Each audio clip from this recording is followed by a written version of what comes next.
Hello there, and welcome to the Quantum Wines. I'm so glad you're here. Whether you're bundled beneath a cozy blanket, listening as your kettle hums softly in the background, or simply letting your mind drift like a leaf in slow motion freefall, this video is your gentle invitation to relax, to unwind, and to float softly into that dreamy little corner of the night where curiosity and calm quietly hold hands.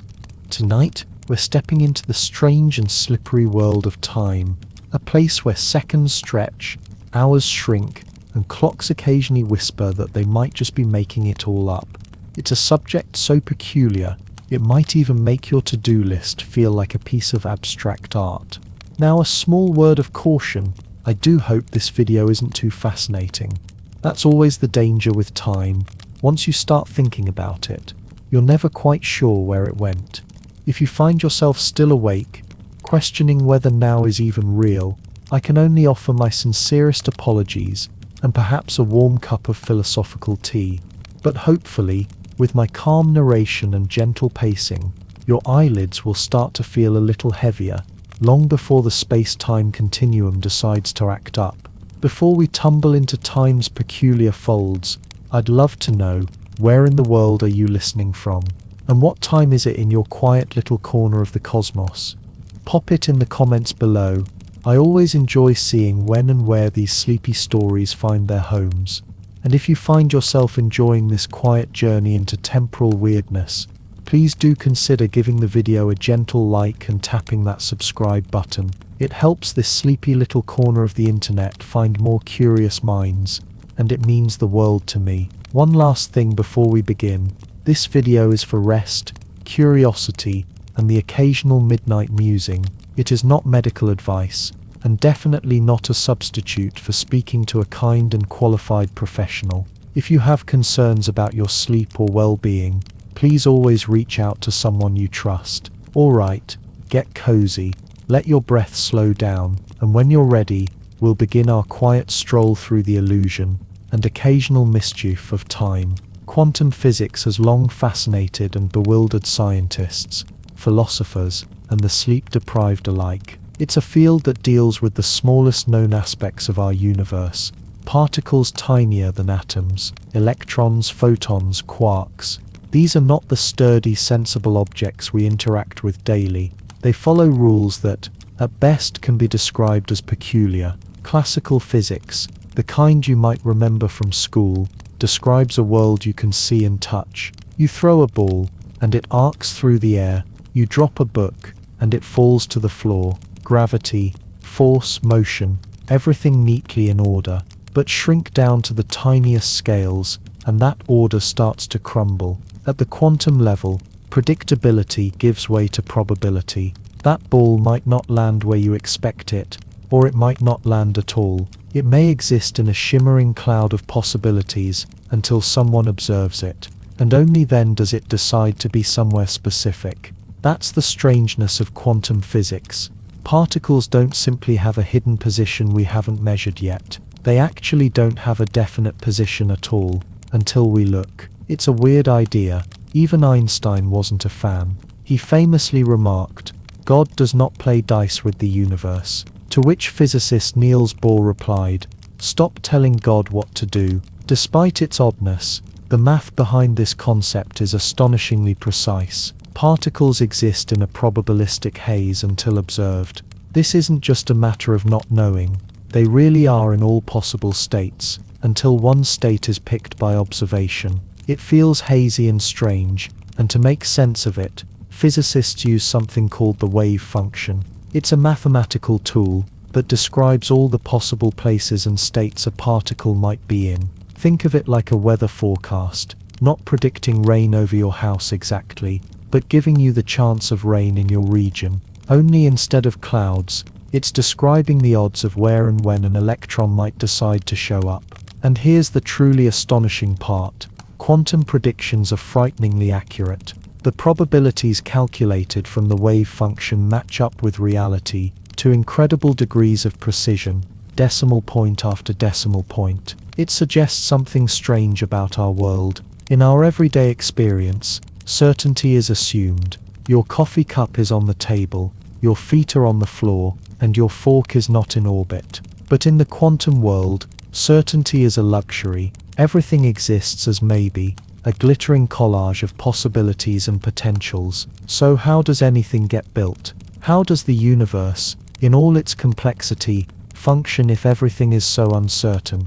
And here's the wonderful truth. It just does. Somehow all those countless quantum maybes average out into a world that feels stable. Reality emerges not in spite of the quantum haze, but because of it. Billions upon billions of quantum events interact and overlap, until what's left is something that seems solid and dependable. Your teacup, your cat, your kitchen, beneath it all, there's a quiet chaos. But when enough chaos overlaps, it becomes calm, it becomes classical. An apple doesn't teleport into space, it falls from the tree. Gravity wins, order returns, classical physics re-emerges as a sort of grand statistical average of quantum randomness. But this doesn't mean quantum physics only belongs to tiny things. It's everywhere, quietly running in the background of everything that is. Every chemical reaction, every neuron firing in your brain, every beam of light bouncing off your wall, all governed by quantum laws. It's like discovering that all your furniture is built from invisible coins flipping through space, yet somehow your chair still holds you. Even stars owe their brilliance to quantum physics. Deep in the core of the sun, quantum tunneling allows particles to pass through energy barriers they shouldn't be able to cross. Without this odd little loophole in nature's playbook, the sun wouldn't shine, and we wouldn't be here to ponder any of this. And as you listen to this, on a phone, or a tablet, or maybe even a computer powered by quantum-born technologies like lasers and transistors, know this.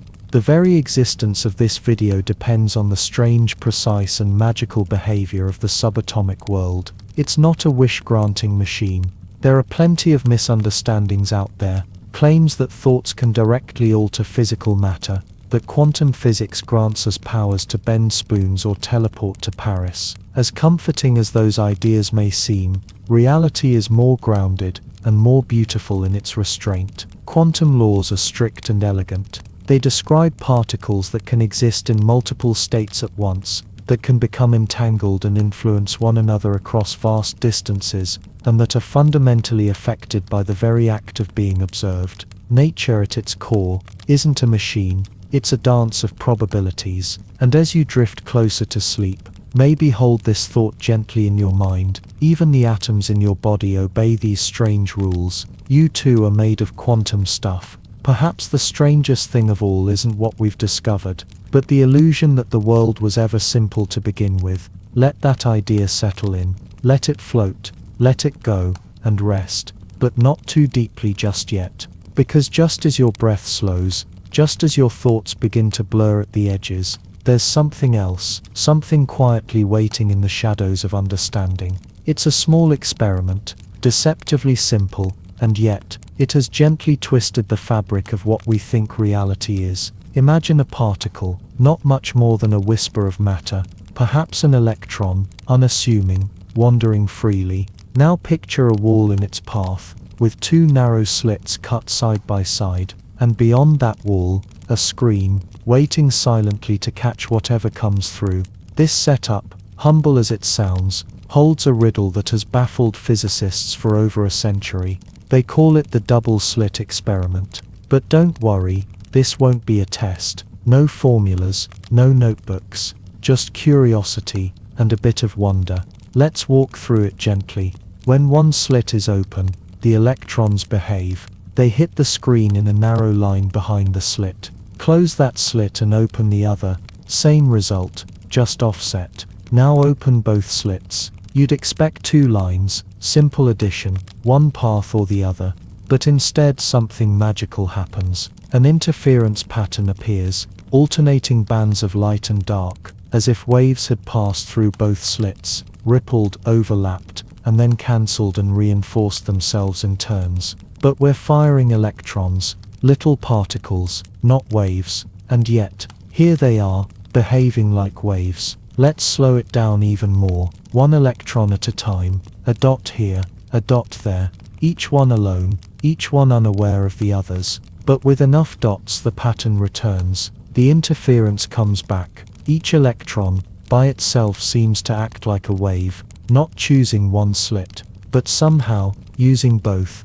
But how can a single electron interfere with itself? That's the beauty and mystery of quantum physics. Until we measure it, until we observe it, the electron is not in one state or the other. It exists in a superposition, a blurry mixture of possibilities. It goes through both slits, and it goes through neither. Only when we place a detector to see which slit did you go through, the magic collapses, the electron picks a side, and the interference vanishes. The mere act of observation changes what is true, not because we touch the electron, but because the universe simply doesn't commit to a fact until it's forced to. Before we look a wave of possibilities, after we look a single dot. And that perhaps is the softest paradox of all, that to see clearly is to collapse the infinite. So as you close your eyes tonight, perhaps let your thoughts drift like those electrons, undecided, open, floating in possibilities. You don't need to choose just yet. Tomorrow will observe you soon enough. Let's stay in this strange place a little longer. The place between knowing and not knowing, between wave and particle, between asleep and maybe not quite. Because nestled in this quantum twilight is a cat. Yes, a cat. Not a metaphorical one. Well, sort of metaphorical, but also deeply scientific. In that peculiar way only quantum physicists would ever describe a cat inside a box as a legitimate equation. This particular feline lives inside a thought experiment, one of the most famous and peculiar ever imagined. It was created by Austrian physicist Erwin Schrödinger in 1935, not to confuse us, but to help us understand just how weird things had become. Here's the setup. Imagine a sealed box. Inside this box is a cat. Don't worry, we're just imagining. Also in the box is a vial of poison, and also in the box, a small radioactive atom.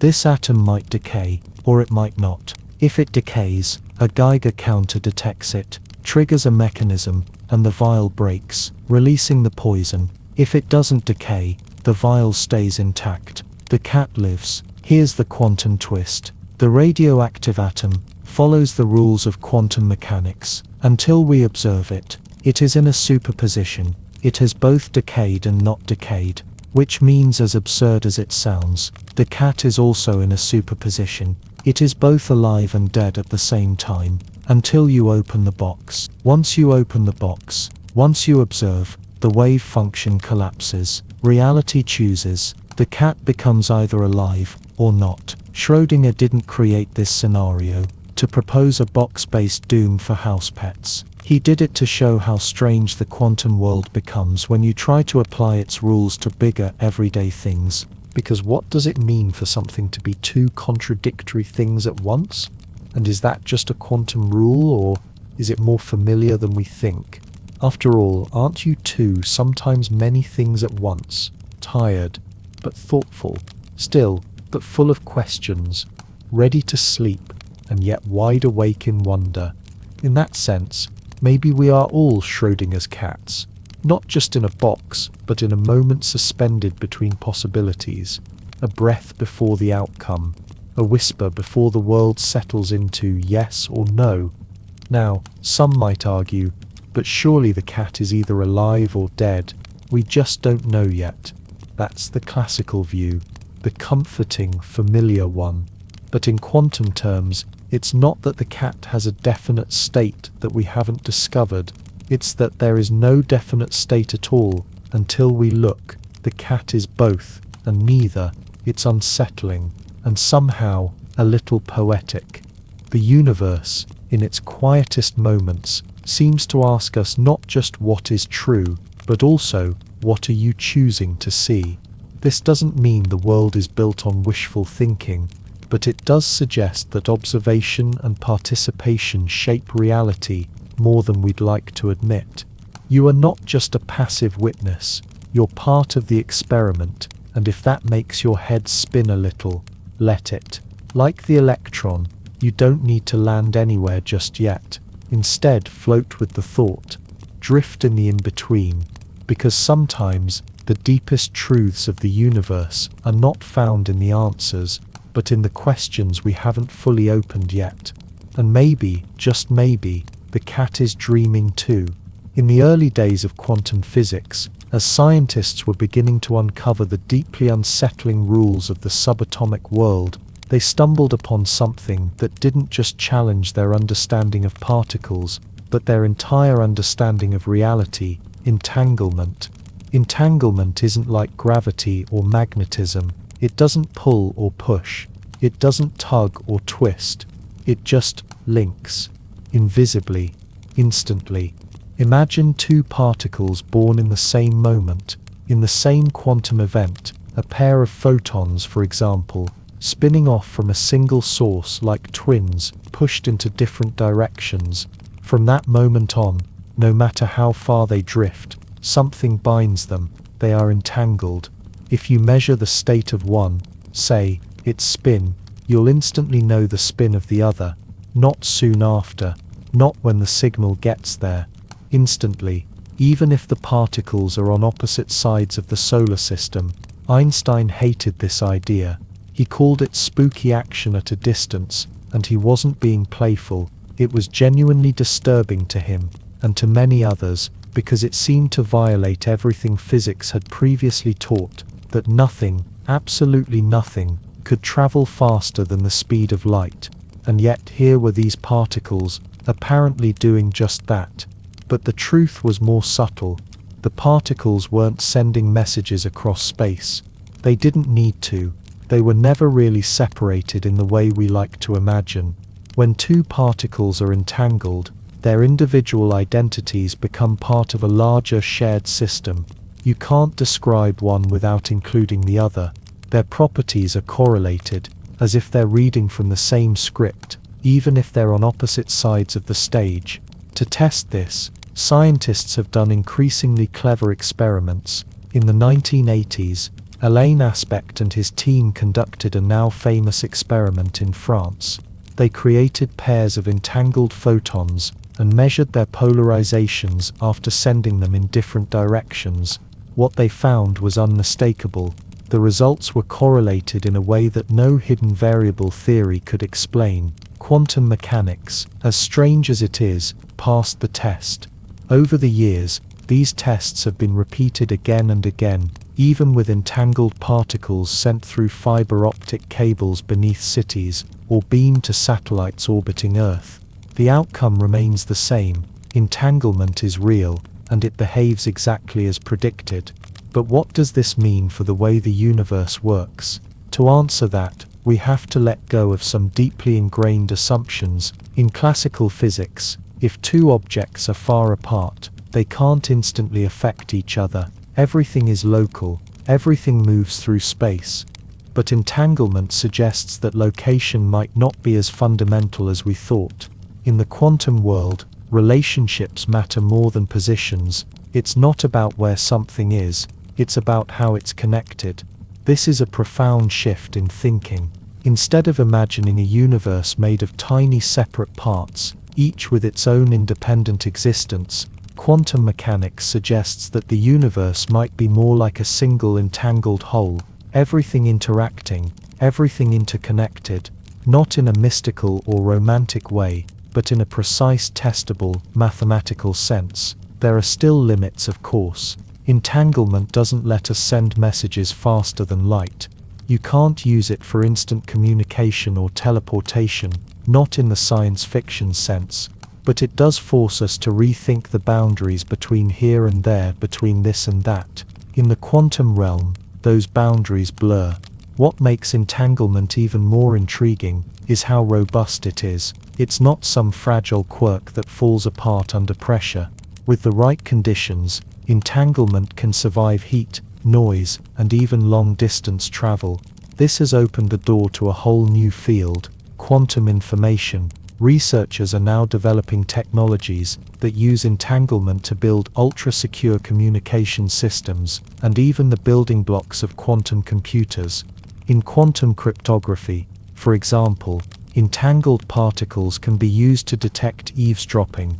If someone tries to observe or copy the entangled state, the system changes, and the intrusion becomes obvious. It's a kind of built-in security that doesn't rely on passwords or firewalls, just physics. And in quantum computing, entanglement is essential. Classical computers use bits, ones and zeros. Quantum computers use qubits, which can be in superpositions of states and entangled with each other.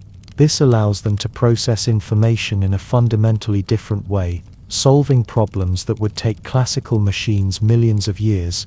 All of this, the science, the technology, the implications, stems from a single truth, that particles once entangled remain part of the same system, no matter how far apart they are. It's a truth that feels almost mythological in scale, and yet it's been proven in lab after lab, experiment after experiment. But as with everything in quantum physics, this leads to deeper questions. If entanglement is real, and if it's as universal as it appears, then how much of what we see as separate really is? Are the atoms in your hand truly independent of the atoms in a distant galaxy, or are they part of a network, a structure, a kind of cosmic entanglement far beyond what we can measure? These aren't questions with easy answers, but they invite us to look at the universe not as a collection of isolated parts, but as a single evolving whole. A place where the small and the large, the near and the far, the seen and the unseen, are all linked in ways we're only beginning to understand. In the next chapter, we'll take a look at something that entanglement touches, but doesn't fully explain: time. Why does time flow in only one direction, and what does quantum physics say about it? We're not done with the weirdness yet. Time. It's something we all live by, plan around, worry over, and try to outrun. We measure it in seconds, minutes, years. We watch it slip past us in the ticking of a clock, or the soft fading of a sunset. It feels constant, irreversible, solid, like a river flowing in one direction, from past to present, from now to what comes next. But what if that's not the whole picture? What if the way we experience time is only a small part of how time actually behaves? In classical physics, time is treated as a dimension, just like space. Think of it like a map: length, width, height, and time. It's just the fourth coordinate. If you know where something is in space, and when it is there, you've got all the information you need. But the way time behaves in our everyday lives, with its relentless one-way flow, that doesn't come from the equations themselves. The laws of physics, almost without exception, don't care about direction. They work the same forward or backward. You can rewind a video of a planet orbiting a star, or a pendulum swinging, and the physics still makes sense. There's no preferred direction built into the fundamental rules. So why then do we experience time as moving forward? Why does the past feel fixed and the future feel unknown? Why can we remember yesterday, but not tomorrow? To explore that, we need to take a small detour through something called entropy, the measure of disorder in a system. Entropy is the one quantity in physics that really does care about time's direction. The second law of thermodynamics tells us that entropy in a closed system tends to increase over time. In simpler terms, things get messier. Ice melts, buildings crumble, tea cools. A dropped glass shatters, but it never unshatters. Entropy gives us what's known as the arrow of time. It's not time itself, but our way of tracking its effects. The past is the low entropy state, when the pieces were together, when the glass was whole. The future is the higher entropy state, the broken pieces scattered on the floor, and so we move forward. From order to disorder, from simplicity to complexity. But quantum physics complicates this. Because in the quantum world, time is even more slippery.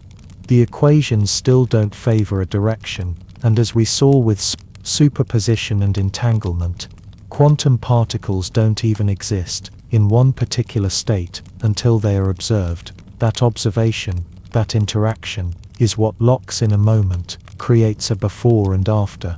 Some physicists believe that what we experience as time might not be a fundamental property of the universe at all, but something that emerges from interactions, from entangled systems, from growing complexity. from the way our brains string together events like pearls on a thread. The past is simply the record of quantum interactions that have already collapsed into certainty. The future is still suspended, a mist of probabilities. Time then becomes not a river flowing, but a kind of narrative we assemble in the act of observing, choosing, and remembering. And if you think that sounds abstract, it is. But there's evidence to back it up.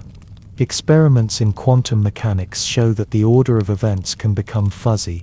In some situations, it's impossible to say whether A caused B or B caused A. Even more strangely, some researchers have designed experiments where future choices appear to influence past outcomes, at least on the quantum level. It doesn't break causality, not in a way that would let you send messages to your past self, but it does challenge the assumption that time must always march in a straight line. Then there's the concept of closed time-like curves, allowed in certain solutions to Einstein's equations. These are loops in space-time where an object could, in theory, travel along a path that eventually brings it back to its own past. These ideas are purely theoretical for now, but they raise fascinating questions. If time can loop, if the future can bleed into the past, then what is the present? And are we ever really moving forward, or just exploring different coordinates on a timeless map? Of course, in our day-to-day lives, time still feels solid. You wake up, you eat, you age.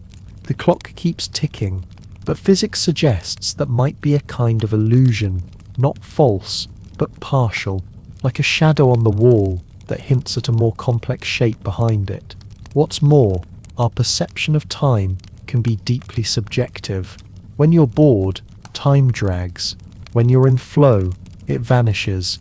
When you look back on a year, it can feel like both a lifetime and a blink. And none of this changes the laws of physics, but it reminds us that consciousness is part of the equation too. The way we feel time isn't just a product of external motion, it's the mind's way of building a timeline from flickers of sensation. In quantum mechanics, observation plays a central role.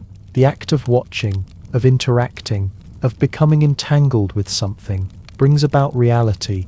And perhaps time itself, as we know it, is born in that act, not a universal river, but a ripple created by contact.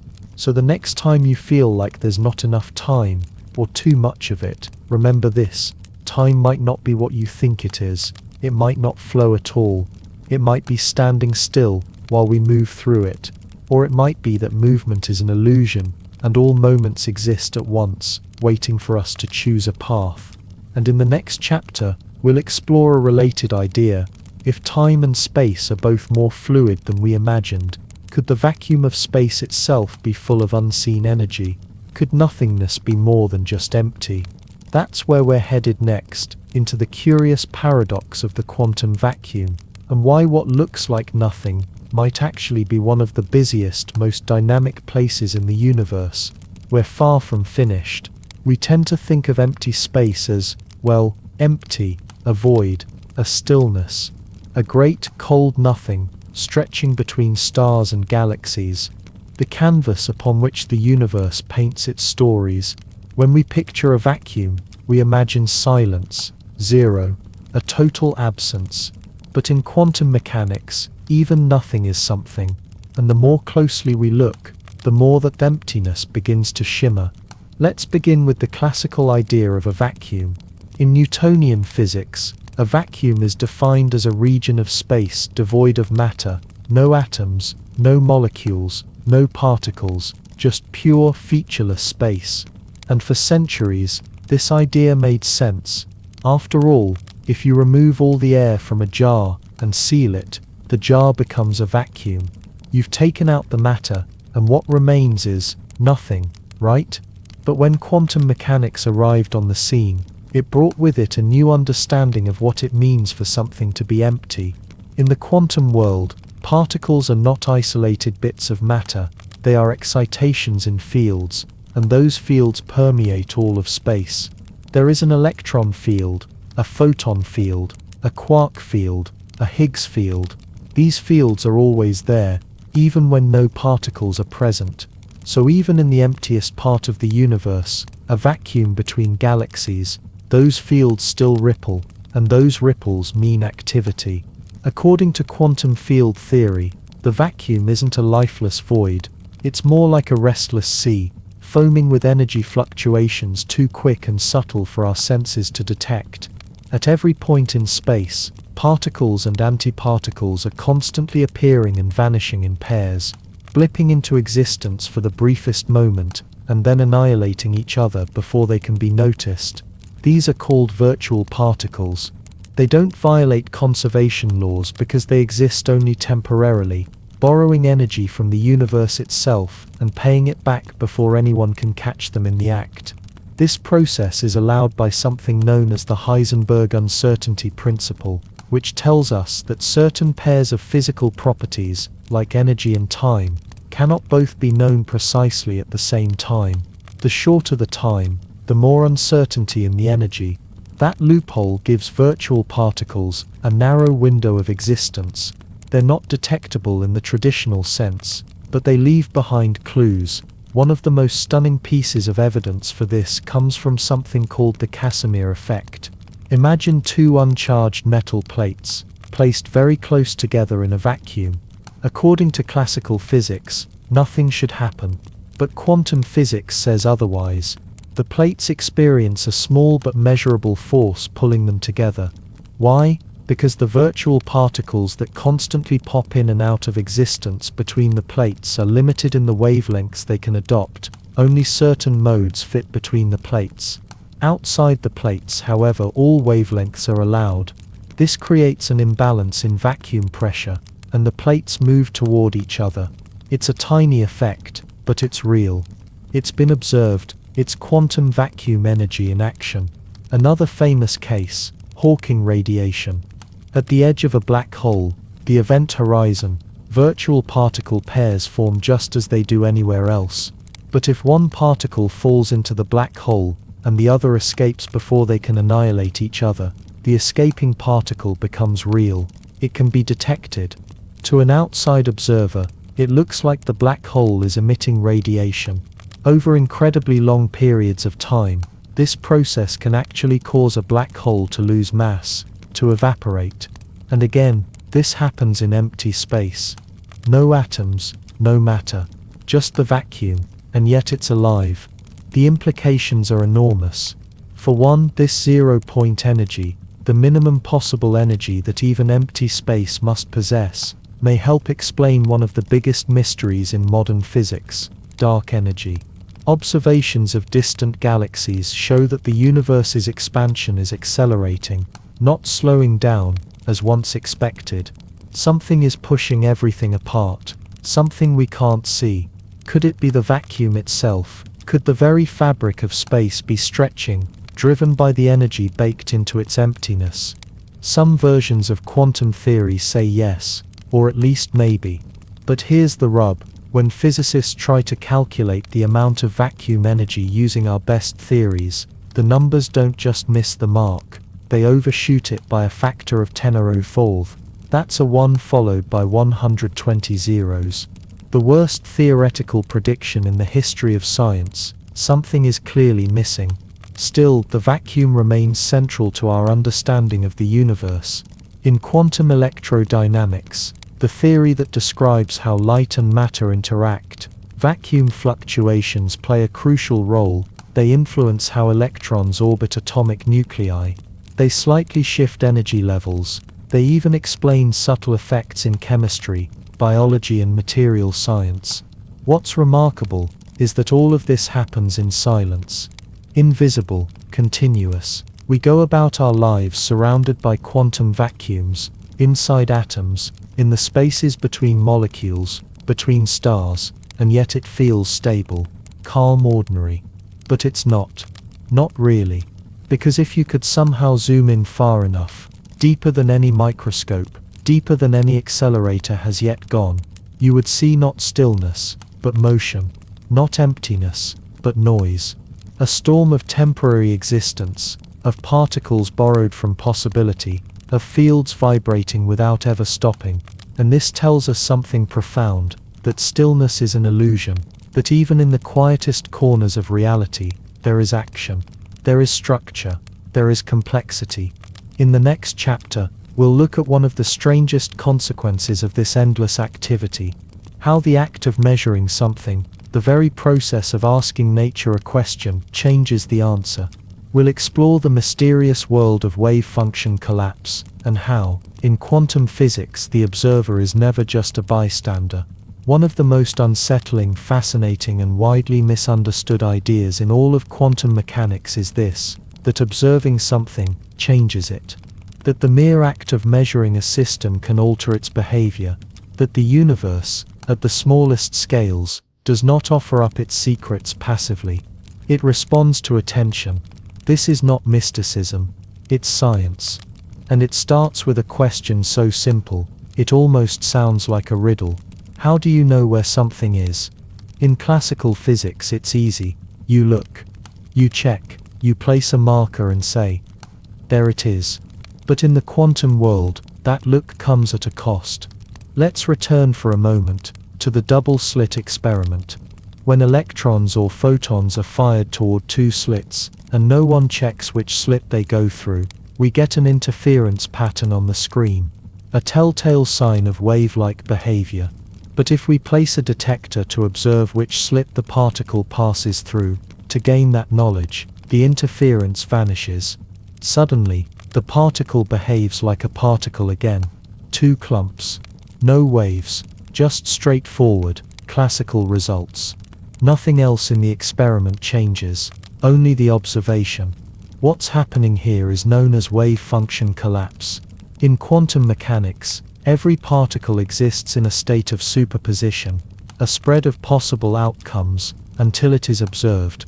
The wave function is a mathematical description of all those possibilities, where the particle might be, how fast it might be moving, what state it might be in. But when we measure the particle, the wave function collapses, it reduces to a single outcome, one position, one result.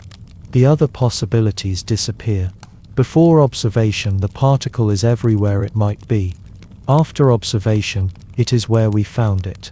This doesn't mean that the particle was secretly there all along, and we just discovered it. Quantum mechanics says something much stranger. The act of observing is what made the outcome real. The possibilities weren't hiding. They were genuinely undecided until measurement forced the system to choose. This isn't just theoretical, it's been confirmed through countless experiments. In some variations, the observer effect has been delayed, meaning scientists set up the experiment in such a way that the decision to observe or not is made after the particle has passed through the slits. And still the interference pattern appears or disappears, based on that choice. It's as if the particle waits to decide what it was doing, until it knows how it's being observed.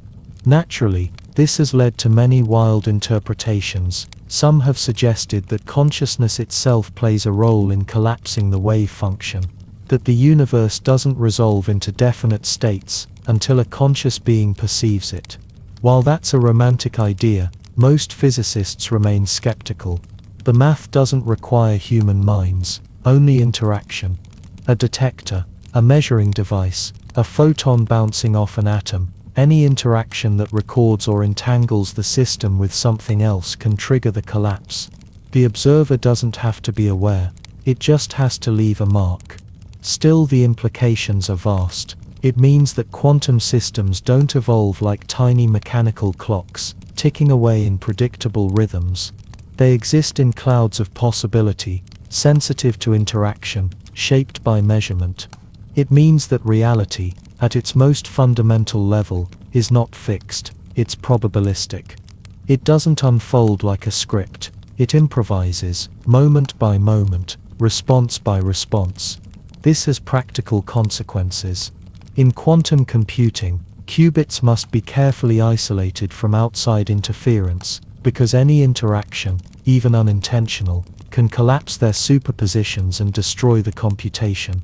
In quantum cryptography, the observer effect becomes a security feature. If anyone tries to eavesdrop on a quantum message, their observation will alter the message itself, making the intrusion detectable. But more philosophically, It forces us to confront an unsettling truth. What we know about the world depends on how we look at it. And sometimes there is no fact of the matter, only a set of possibilities waiting for a question to give them shape. Imagine tossing a coin, but until you look, it's not heads or tails, it's both. It's the question, the observation, that collapses the ambiguity into a clear outcome. In classical thinking, the world is made of facts. In quantum thinking, it's made of potential, and that potential is shaped by context, by questions, by connection. So what does this say about reality? Some interpretations suggest that there is no wave function collapse at all, that every possible outcome actually happens, but in separate, branching universes. This is the many worlds interpretation, where each measurement splits the universe into multiple versions. In one, the cat is alive. In another, it is not. Each path exists, just not in the same timeline. Others prefer a more minimalist view, that the wave function collapse is simply a mathematical trick to deal with incomplete knowledge. Either way, the observer effect remains central to quantum theory.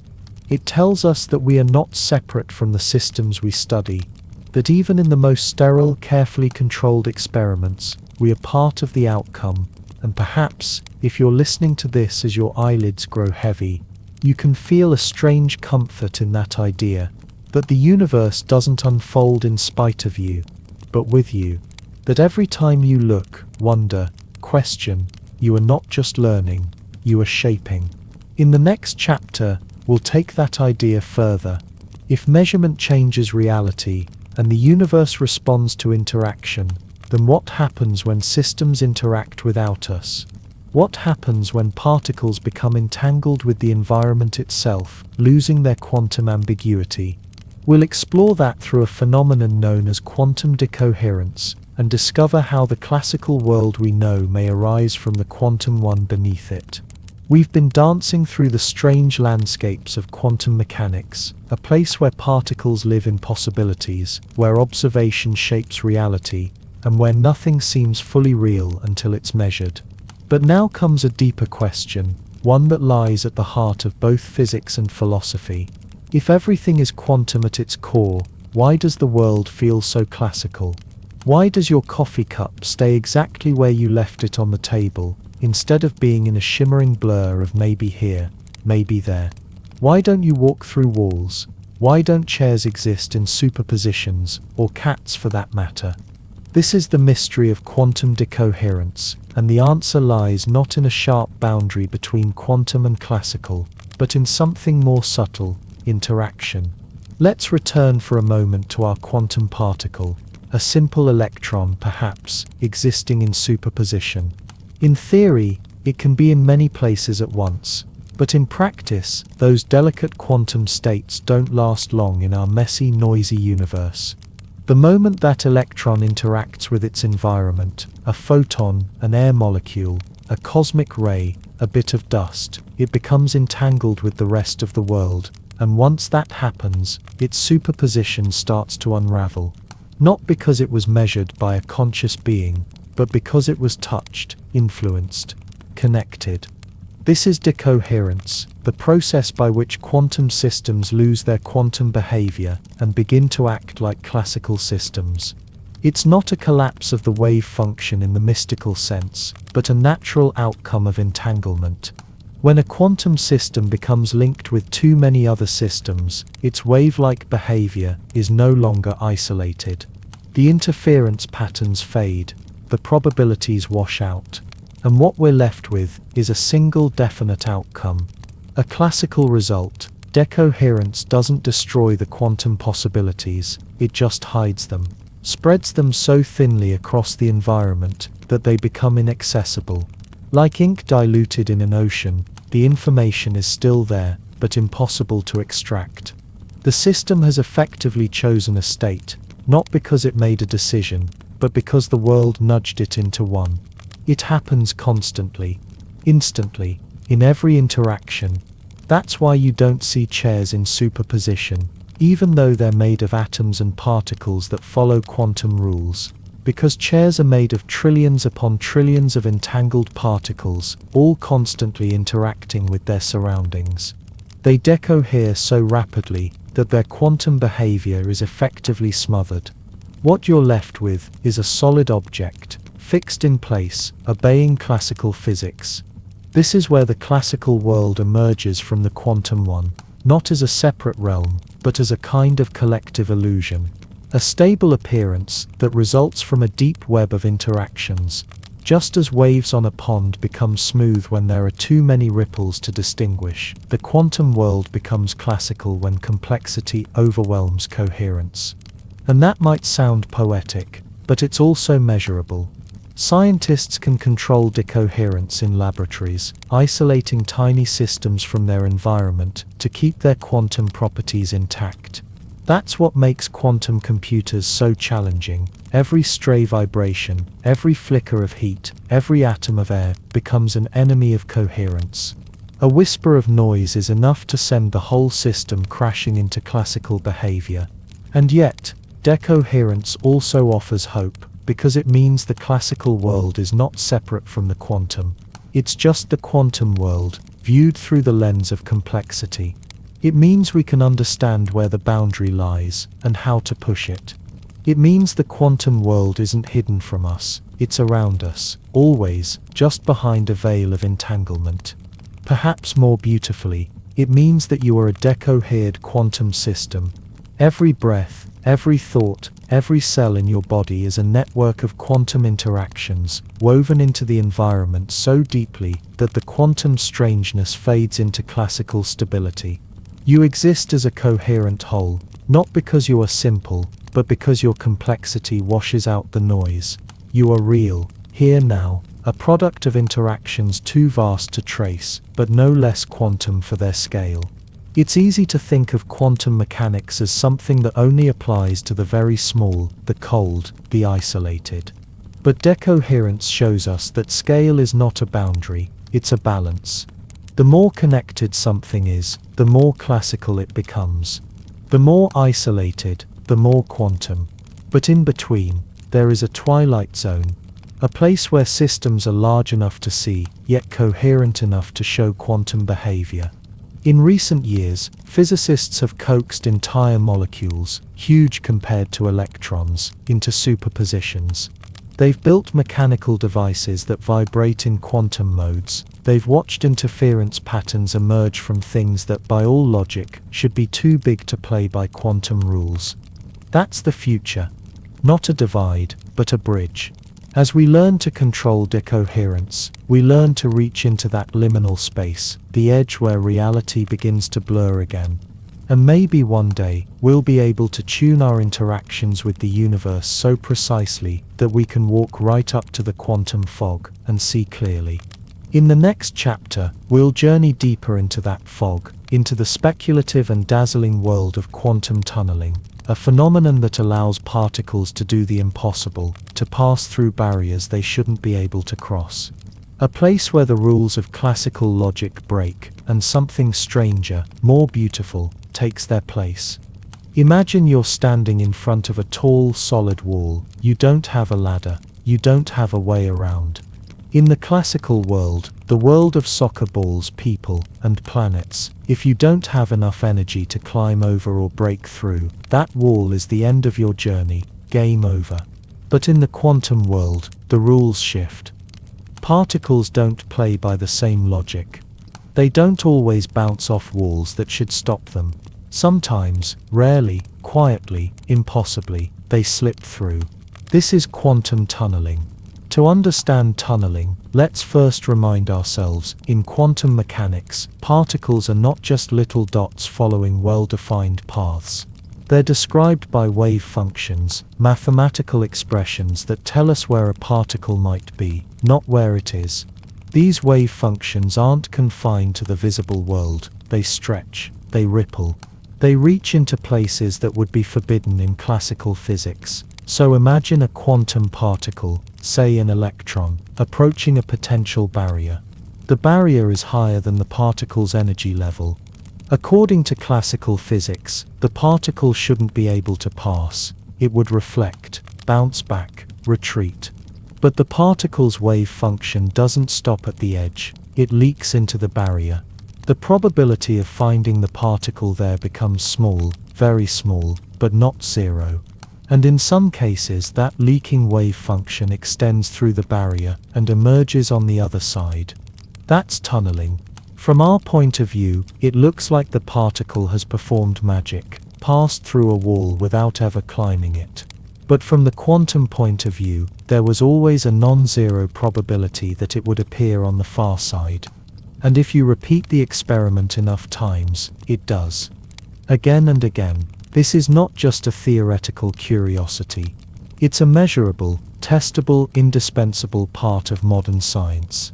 Without quantum tunneling, stars wouldn't shine. Yes, really. The sun and every star in the sky depends on tunneling to keep burning. Inside the sun's core, atomic nuclei are trying to fuse, to merge and release energy. But they're all positively charged, and like charges repel. The energy needed to overcome this electrostatic repulsion, the so-called Coulomb barrier, is enormous. Too high, in fact, for the nuclei in the sun's core to reach, even with their extreme temperatures. But fusion happens anyway. Why? Because of quantum tunneling. The nuclei don't need to climb the barrier. Their wave functions leak through it. There's a small but sufficient probability that they will appear close enough to one another to fuse, and they do. Constantly, reliably. And the sun keeps shining, but the magic doesn't stop with stars. Tunneling plays a vital role in semiconductors, transistors, and scanning tunneling microscopes. Devices that can image surfaces atom by atom. In quantum computing, tunneling is both a tool and a challenge. It allows particles to escape traps, but also introduces unpredictability that must be carefully managed.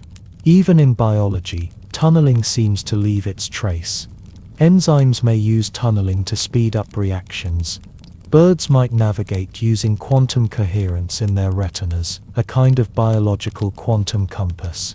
What's strange, though, is how tunneling seems to cheat time.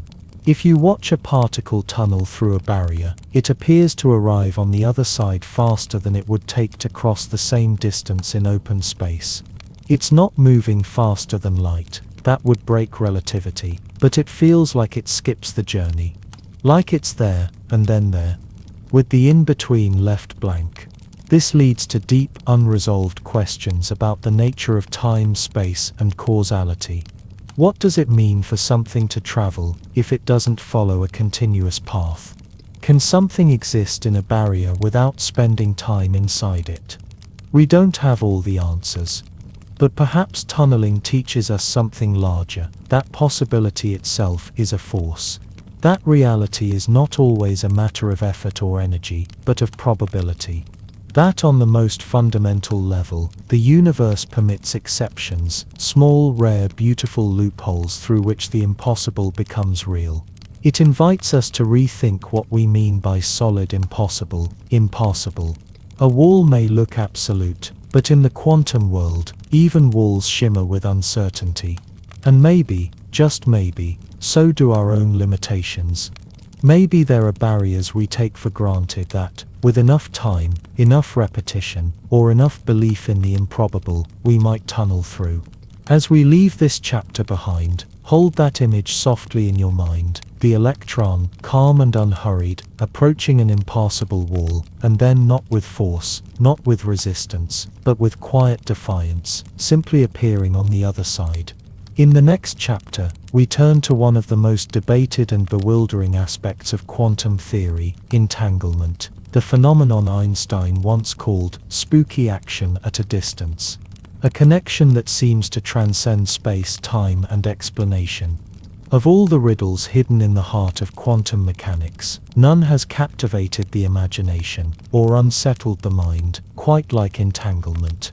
When Einstein first encountered it, he dismissed it with a shiver. He called it spookhaft Fernwirken. Spooky action at a distance. It sounded absurd, unscientific. He thought it revealed a flaw in the theory, a sign that quantum physics was somehow incomplete. And yet as time passed, Experiment after experiment confirmed it. The universe really is woven with invisible threads. Threads that stretch across space, binding particles together in ways no classical theory can explain. This is entanglement, and it's not just strange, it's real. So what is it, exactly? Let's take it slowly. Imagine two particles, perhaps photons, perhaps electrons, that are created together in a special kind of quantum dance. From the moment they're born, their properties become linked. Not just similar, not just correlated, but entangled. Their wave functions are no longer separate. They form a single shared quantum state, and from that moment on, no matter how far apart they travel, their connection persists. If you measure one particle, the result you get will instantly determine the state of the other, even if it's on the other side of the galaxy. It's as if the measurement on one reaches across space and nudges the other into place. A cosmic synchronicity, faster than light, deeper than causality. But here's the trick. Nothing physical travels between them. No signal is sent. No energy is exchanged. The result is purely informational. And yet the outcome is real, repeatable, and verifiable. This puzzled scientists for decades. After all, Einstein's theory of relativity tells us that nothing can travel faster than light, not messages, not forces, not even whispers of probability. So how can entangled particles affect each other instantaneously? The answer may lie in how we define distance. In quantum theory, the notion of separate is more subtle than in classical physics. If two particles are entangled, they are not really two things anymore. They are part of a single system, spread out in space. It's not that one sends a message to the other. It's that the message was never split in the first place. Still, for many years, physicists debated whether entanglement was real or just a mathematical curiosity. Could there be some hidden variable, some secret value that predetermined the outcomes, making it look like magic when it was really just cause and effect? That was the question John Bell asked in the 1960s, and he found a way to test it. His insight was elegant. If hidden variables existed, then there would be limits on how correlated the measurements of entangled particles could be. These limits became known as Bell's inequalities. If quantum mechanics was right, and entanglement was truly non-local, then those inequalities would be violated. And when the experiments were run, they were violated. Again and again, from Alain Aspect's pioneering work in the 1980s, to more recent tests closing every conceivable loophole, entanglement has stood its ground. Nature, it turns out, doesn't follow classical rules. The universe is not just a machine ticking away behind the scenes. It is something more fluid, more interconnected, more curious. But what does this mean? It means that information in the quantum world is not confined to space, that some properties only make sense together, across distance, that a change in one place can reflect a change somewhere else, not by sending a signal, but because the distinction between places has in some deep way lost its meaning, and that opens doors. Quantum entanglement isn't just a philosophical puzzle, it's the foundation of quantum information science, a field that promises to revolutionize communication, encryption, and computation. Entangled particles can be used to create quantum teleportation, not of matter, but of quantum states. They allow for quantum key distribution, where any attempt to intercept a message is instantly detected. In quantum computers, entanglement lets qubits process information in ways no classical bit ever could. But for all its uses, entanglement is still at heart mysterious. It forces us to reconsider our assumptions about individuality and separation. It tells us that what happens here is never entirely disconnected from what happens there, that the boundaries we draw, between particle and particle, between self and other, between now and later, may not be as solid as they seem. Maybe, just maybe, entanglement is not the exception. Maybe it's the rule, and the separateness we experience is the illusion. After all, the particles in your body were once fused in the hearts of stars, They were born in explosions that sent waves across galaxies. They've been entangled, disturbed, scattered, and re-entangled in ways no one can trace. And though you may feel like a single being, standing in one place at one time, perhaps your quantum roots stretch far wider than you know. In the next chapter, we'll follow those roots deeper still, into the foundations of time itself. If entanglement can link distant places, can quantum theory also link past and future? What does quantum physics have to say about causality, about retrocausality, and the strange ways that time may not be as one-directional as it seems? Let's walk softly, now, toward the edge of time. We live inside it, we measure our days by it. It stretches behind us like memory, and ahead of us like possibility. In classical physics, time is simple, an arrow, always pointing forward. What's done is done. The future is unwritten. But in quantum physics, things aren't so tidy. At the quantum scale, time becomes slippery. The boundary between past and future begins to blur, and what we call causality, the neat idea that A leads to B, and never the other way around, starts to shimmer with ambiguity. Let's start with the basics. In Newtonian physics, time is an independent backdrop, absolute and unchanging. Events unfold like beads on a string, first this then that, and the laws of motion are perfectly predictable. Given the state of a system at one moment, we can calculate its state at any later time. The arrow is strict, but the math runs both ways. You can go forward or backward in time through the equations. But in the real world, we never see time run backward. Eggs don't unbreak. Smoke doesn't leap back into the flame. This is the arrow of time, and it's usually explained through entropy, the tendency of systems to move from order to disorder. A broken cup doesn't reassemble, because there are far more ways for the pieces to be scattered than together. The odds are simply stacked against it. But then quantum mechanics enters the room, quiet and strange, and suddenly, the story changes. In quantum theory, the wave function, the mathematical object that holds all the probabilities of a system, evolves in a time-symmetric way. The equations work just as well going backward as forward. There's no preferred direction in the math. The fundamental rules don't care which way time flows. So why do we? This puzzle deepens when we consider quantum measurement. As we've seen before, the act of observation collapses the wave function. Before the measurement, the system is in superposition, a cloud of possibilities. After the measurement, it has a definite outcome, and crucially that process appears to break time symmetry. There is a before uncertainty, and an after certainty. The act of observing is irreversible. But what if that's not the full story? Some interpretations of quantum mechanics, particularly those that embrace retrocausality, suggest that future measurements can influence past probabilities, that choices made in the present can affect what was true in the past, not by changing history, but by reframing how that history is understood. It sounds outrageous, but certain experiments support the idea.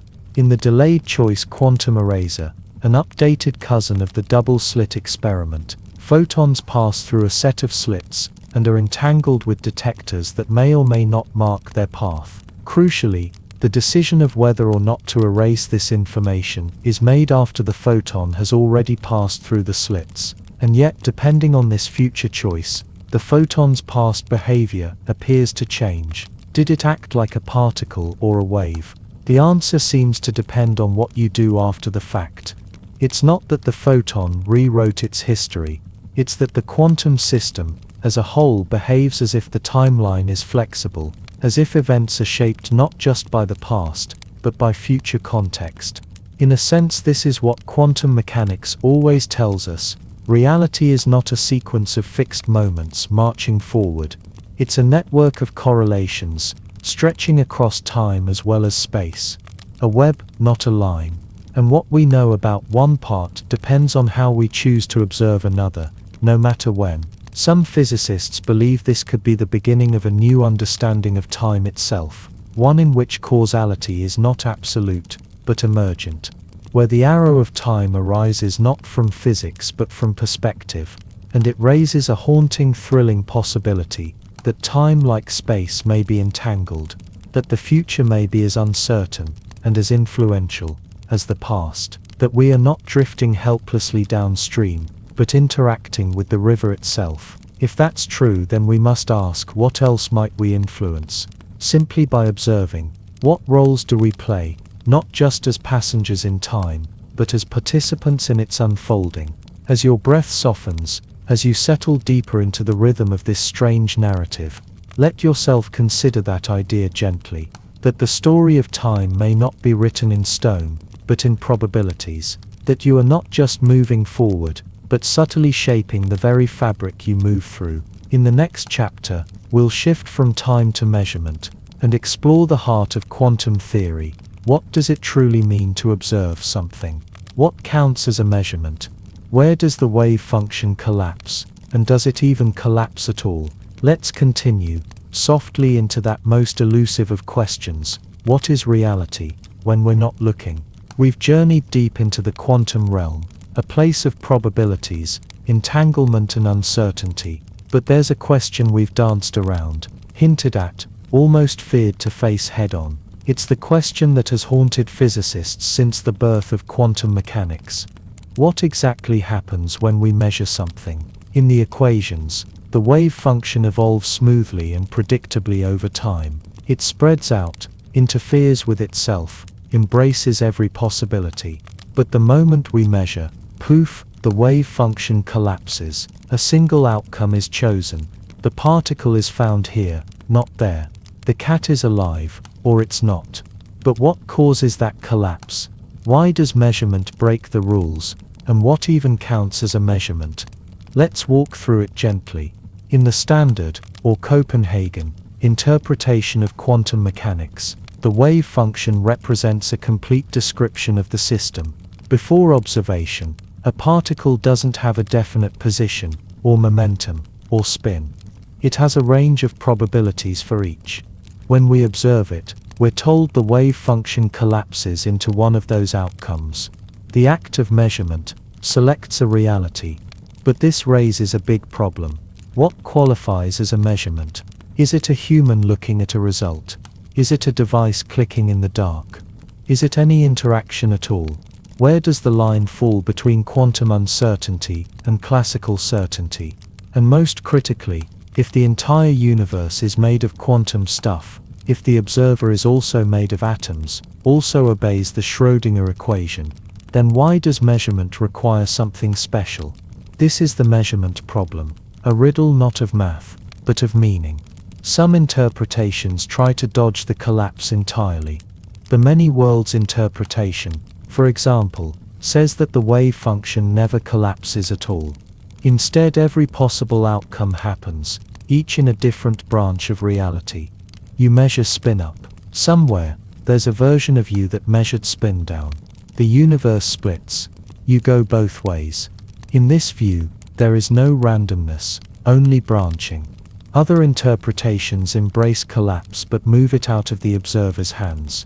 The objective collapse models propose that the wave function spontaneously collapses under certain conditions, when a system reaches a certain size, or interacts with too much of the environment. Collapse becomes a physical event, not a psychological one. Still others suggest that collapse is a kind of illusion, an emergent phenomenon, like temperature or pressure, that arises from complex underlying behavior. We never see the full wave function. We only experience a slice of it. And yet, despite decades of work, there is no consensus.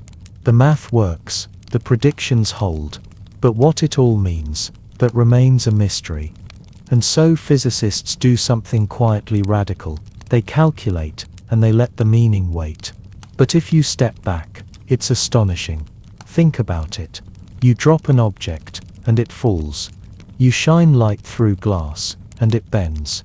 These are effects, observed, measured, predictable. But deep beneath that surface is a ghost, a wave function that only reveals one possibility out of many, because you happen to look. If you hadn't, the object would still be in superposition. the light would still be a cloud of probabilities. You, the observer, are not outside the system. You are entangled with it. Measuring something doesn't just reveal its state, it defines it. Before the measurement, it is not one thing or another. It is everything it could be, and your act of looking trims away the branches of possibility. This is not just abstract philosophy. It's built into how quantum computers work. It shapes how we understand information. It even touches on the foundations of consciousness. Some researchers have asked, could the act of observation be linked to awareness? Could consciousness itself be what collapses the wave function? That idea, controversial, fringe, yet curiously persistent, suggests that mind and matter are more deeply entwined than we've dared to admit. But perhaps it's more beautiful to imagine this: that measurement is not a thing, but a relationship. That there is no absolute boundary between observer and observed, only interactions, shifting perspectives, and mutual definitions. That to measure is to be part of the system. That certainty in this world is never something you find, it's something you help create. So what then is real? Is it the particle detected at a point? Or is it the full wave function, never seen but always there, a whisper of every possibility that might have been? As your thoughts soften and the quantum fog thickens again, perhaps you can let go of the need to answer. Perhaps it's enough to float in the in-between. Not wave, not particle, not observer, not system, but something else entirely. In the next chapter we'll take this idea further. What if the laws of physics aren't fixed but emergent? What if reality itself, space, time, matter, is not fundamental but born from information? Let's explore that thought, gently. Think of everything around you, the chair beneath you, the phone in your hand, the stars beyond the window. Classical physics says these are all made of matter, tiny particles, atoms, quarks, stuff. But the deeper we dive into quantum mechanics, the more this certainty begins to dissolve.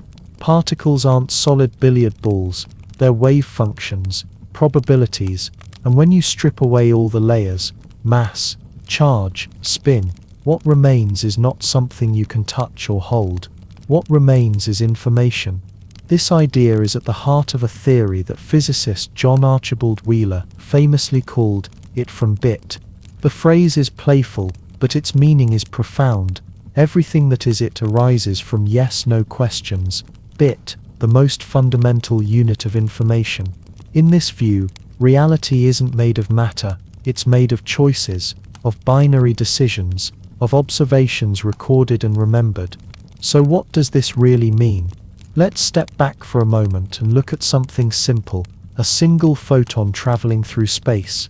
You can describe it in terms of energy and frequency, of course, but to predict its behavior in an experiment, you use information. Where is it likely to be? What happens when it interacts?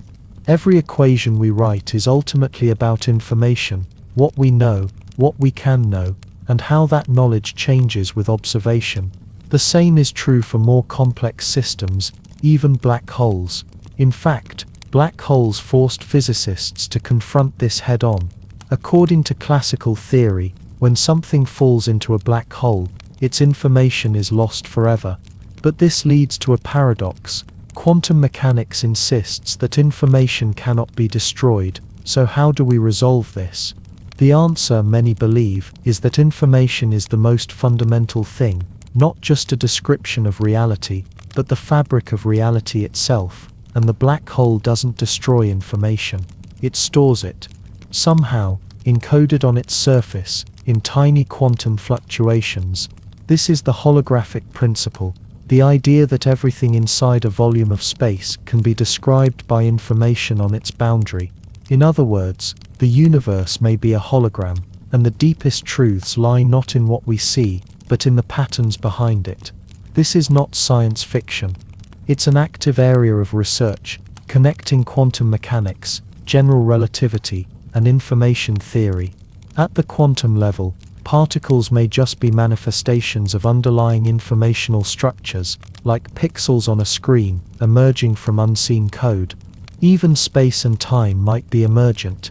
Think about entanglement. Two particles, no matter how far apart, seem to be linked. But what if it's not the particles that are connected? What if it's space that's disconnected? Some researchers propose that space itself emerges from entanglement patterns, that without entanglement, space as we know it would not exist. This turns everything inside out. Instead of matter existing in space, space exists because of relationships between bits of information. Instead of time flowing on its own, it arises from sequences of quantum events, from measurements, from choices, from data. Reality becomes not a place, but a process.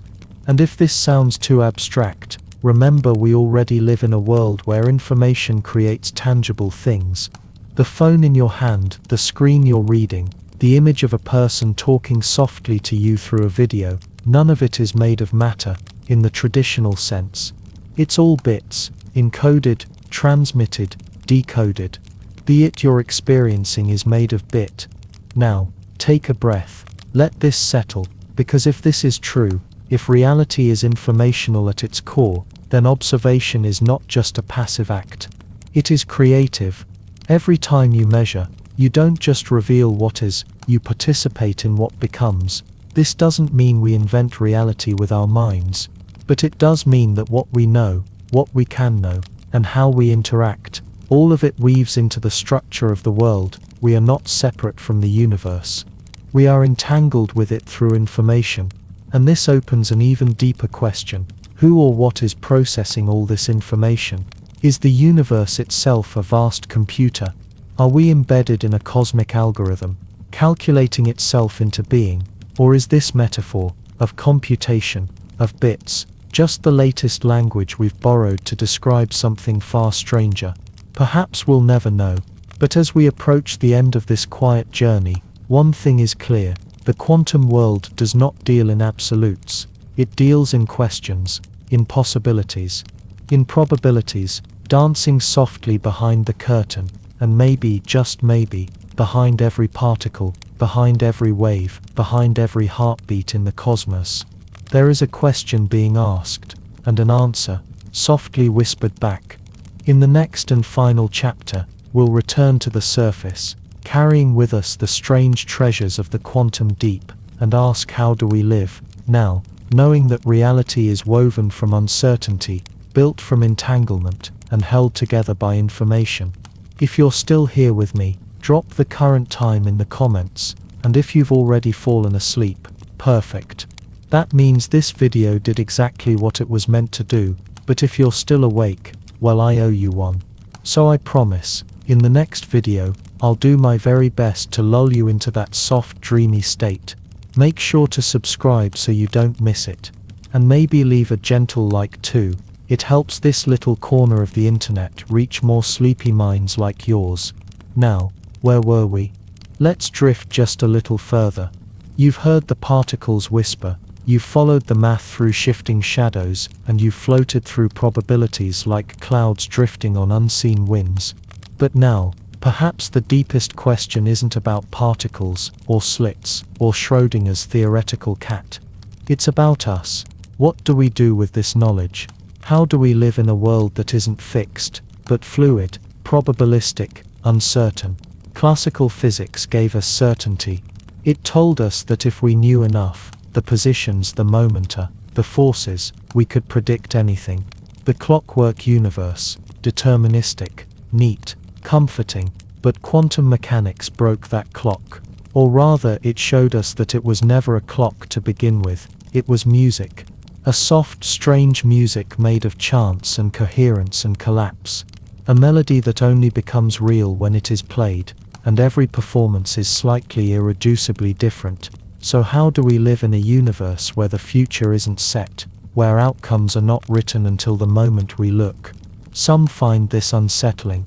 After all, uncertainty can feel like chaos, like danger, like things might fall apart. But maybe it's not chaos. Maybe it's freedom. In the quantum world, nothing is predetermined, not even the path of a single particle. And that means, in a very real way, the future is open. Every moment holds not one possible world, but many. Every observation narrows the path, but never erases the others completely. They linger, they echo, they shape what comes next. And this gives us a curious kind of responsibility, because if the act of observation collapses possibility into reality, then maybe at our scale too, the attention we give, the choices we make, the things we choose to see, they matter more than we know. Quantum mechanics reminds us that the act of looking is never neutral. It shapes what is. When we focus on fear, fear grows sharper. When we nurture kindness, kindness becomes more probable. When we give attention to beauty, to curiosity, to understanding, we bring those patterns more clearly into the world. No, we can't wave our hands and rearrange the universe.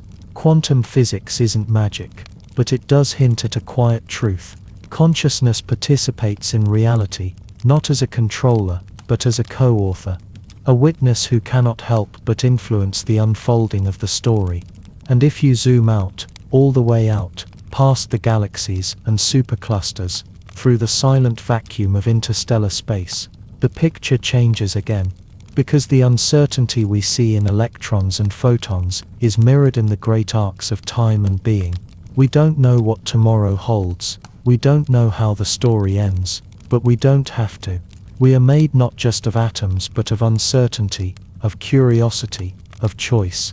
You, the one reading these words, are not a passive passenger in the cosmos. You are not a mistake, or an accident of matter. You are a system of possibilities, collapsing and branching and dancing with the universe at every moment. Even as you sleep, even as your body slows, your breath deepens and your thoughts drift out of focus, the particles inside you continue their strange conversations. They vibrate with every dream. They shimmer with every heartbeat. They are entangled with the story of the stars. You are not separate from the cosmos. You are not watching from outside. You are it. You are the bit becoming the it, the observer, the observed, and the quiet space between. Let's pause here for a moment. Not to conclude, because conclusions are just points where we choose, for a time, to stop looking. Not to summarize, because quantum truths don't fit neatly into summaries. They slip between the lines, peek out from the margins, hide behind superpositions. Instead, let this be a breath. A gentle breath between chapters. You've followed waves through interference, felt the fuzziness of particles, touched the invisible threads of entanglement, and walked the shimmering line between measurement and mystery. And all the while, your mind has softened, loosened, drifted. Maybe you're not even fully awake anymore. Maybe you're somewhere in between. That's okay. That's more than okay. Because the quantum world too exists between states. It lives in the in-between. It thrives in that liminal space between is and could be. So rest there, float there. Let go of needing to understand every piece. The universe is not a puzzle to be solved. It is a song to be heard, a question to be felt, a dance to be joined, and you're already dancing. Maybe not with steps but with stillness. Maybe not with motion, but with breath. So let your breath slow. Let your thoughts wander. Let your mind, just for now, not collapse anything. Just observe. Just be. Because in this moment, there is nothing you must measure. Nothing you must fix. No wave to collapse. Only soft potential, humming quietly in the dark, waiting. So let this be the soft landing at the edge of our strange little voyage.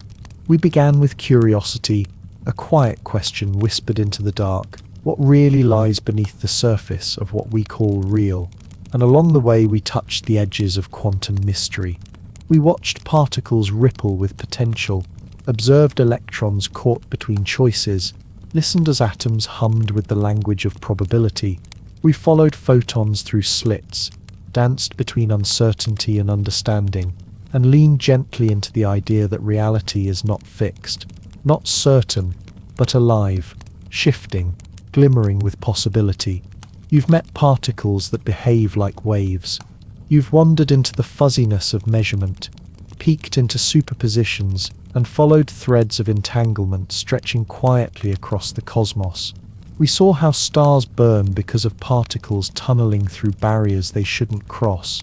We heard how plants perhaps sip sunlight with quantum grace.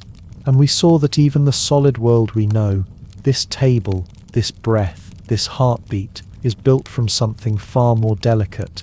The world is not made of things, but of relationships, of probabilities, of patterns that only become real when we meet them with attention.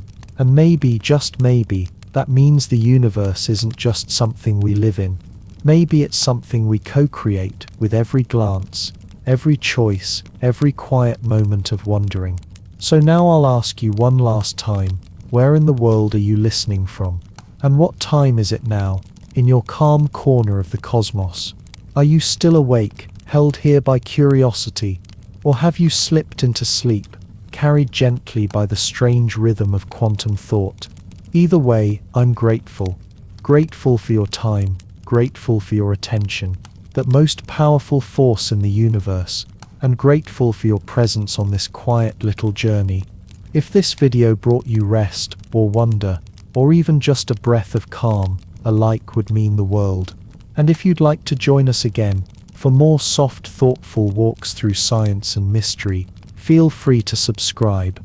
There's always more to explore. And now, as the music fades and the questions settle, remember this: the universe doesn't just exist, it unfolds. And you, dear listener, are a thread in that unfolding, woven gently, impossibly, into the vast living tapestry of all that is. Sleep well, and I'll see you again next time.